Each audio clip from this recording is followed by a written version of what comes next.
आरएसवीआई info capsule पर ये है आरएसवीआई न्यूज अपडेट्स। आइए सुनते हैं देश विदेश की प्रमुख खबरें और सबसे पहले अंतर्राष्ट्रीय खबरें। ब्रिटेन में आज आ रहे चुनावी नतीजे। एग्जिट पोल में ऋषि सुनक को झटका, लेबर पार्टी का बहुमत। ब्रिटेन में 4 जुलाई को करोड़ों मतदाताओं ने नई सरकार चुनने के लिए मतदान किया। आज चुनाव के परिणाम आने वाले हैं। ब्रिटेन में नई सरकार के लिए वोटों की गिनती हो रही है। वहीं इस बार ब्रिटेन में राजनीतिक बदलाव देखने को मिल सकता है, क्योंकि ओपिनियन पोल में कीर स्टारमर लेबर पार्टी के सत्ता में आने की उम्मीद दिख रही है और ऋषि सुनक की कंजर्वेटिव पार्टी को करारी हार का सामना करना पड़ सकता है। जमैका में तबाही मचाने के बाद मैक्सिको की ओर बढ़ रहा तूफान बैरिल, पर्यटकों को किया गया आगाह। जमैका और पूर्वी कैरेबियन में तबाही मचाने के बाद तूफान बैरिल अब मैक्सिको की ओर बढ़ रहा है। तूफान की भयावहता इसी से समझी जा सकती है कि इसके सामने जमैका की छतें तक नहीं टिकी। केमैन द्वीप की ओर बढ़ने से पहले सेंट विसेंट और ग्रेनेडाइज में कुछ द्वीपों पर बड़ी संख्या में घर क्षतिग्रस्त हुए हैं। तूफान को देखते हुए मैक्सिको के कैरिबियाई तट पर अस्थायी आश्रय स्थल तैयार किए गए हैं। तटीय इलाकों में रहने वाले लोगों को सुरक्षित स्थानों पर पहुंचा दिया गया है, लेकिन प्लाया डेल कार्मेन और टुलम जैसे नाइट लाइफ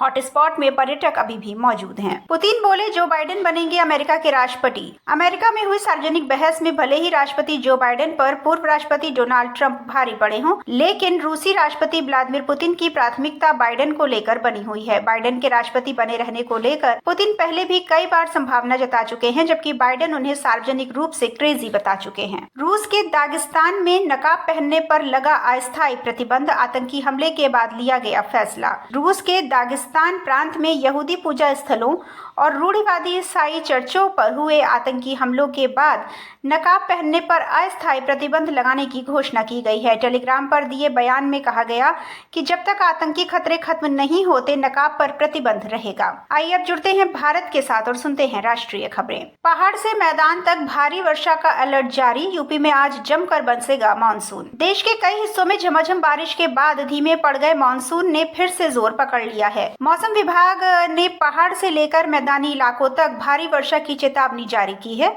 दिल्ली एनसीआर के साथ ही हरियाणा, चंडीगढ़ के अलावा उत्तर प्रदेश, राजस्थान और हिमाचल प्रदेश सहित देश के कई हिस्सों में भारी वर्षा का पूर्वानुमान है। असम में बाढ़ से अब तक 52 लोगों की मौत, 21 लाख से ज्यादा प्रभावित। असम में बाढ़ से मरने वालों की संख्या बढ़कर 52 हो गई है। बाढ़ से 29 जिलों के 21.13 लाख लोग प्रभावित हुए हैं। प्रदेश की अधिकांश प्रमुख नदियों में जलस्तर खतरे के निशान से ऊपर चल रहा है। सोनितपुर जिले में 2, जबकि मोरीगांव, डिब्रूगढ़, दरांग, गोलाघाट, बिस्वनाथ और तिनसुकिया जिले में 1 व्यक्ति की जान गई है।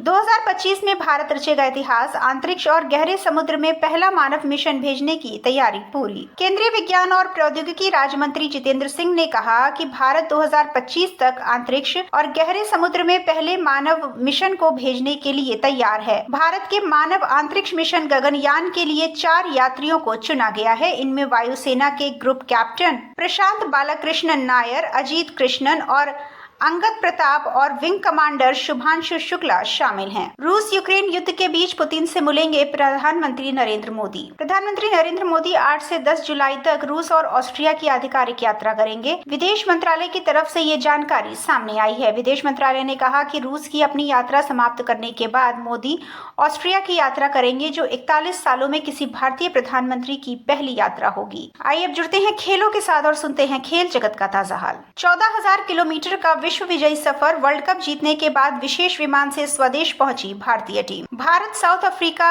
महिला क्रिकेट टीम का पहला मैच 5 जुलाई को। भारतीय महिला क्रिकेट टीम और साउथ अफ्रीका महिला टीम के बीच हाल ही में 3 मैचों की वनडे सीरीज खेली गई, जिसमें हरमन ब्रिगेड ने 3-0 से अपनी सीरीज नाम की। इसके बाद एकमात्र टेस्ट मैच भी इंडिया ने अपने नाम किया। अब महिला खिलाड़ियों की नजरें आगामी T20 सीरीज जीतने पर हैं। भारत और साउथ अफ्रीका के बीच 3 मैचों की T20 सीरीज का आगाज 5 जुलाई यानी शुक्रवार से हो रहा है। ऐसे में दर्शकों के लिए ये काफी रोमांचक होने वाला है। आपको बता दें कि पहला T20 मैच चिदम्बरम स्टेडियम में खेला जाएगा। ये थी अब तक की प्रमुख खबरें। अगली खबरों के साथ जल्द होगी मुलाकात। सुनते रहिए आरएसवीआई इन्फो कैप्सूल और इंफोटेनमेंट के सफर में रहिए हमारे साथ।